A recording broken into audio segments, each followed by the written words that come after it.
Guys, review tayo ng gulong kung pudpud na ba. Ayan o, makapal pa siya. 3 months na to. Araw-araw binabiyahe, di-deliver ng parcel. Ayan o, kapal pa siya. Iba talaga pag Corsa yung brand nito.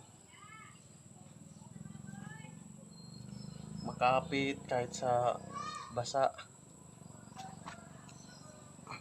Ayan o, ang ganda ng gulong na to.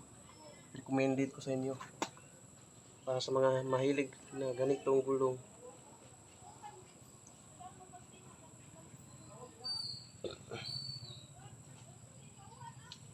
Nasa 2K yata isa nito.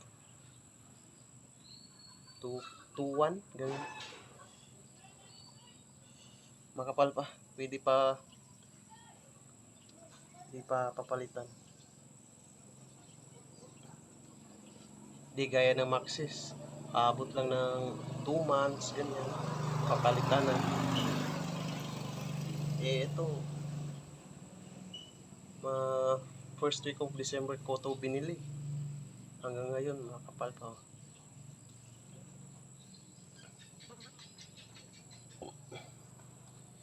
Wala pang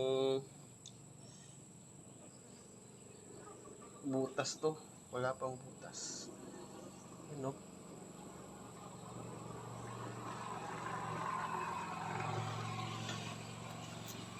Sa kabila naman, sobrang kapal pa.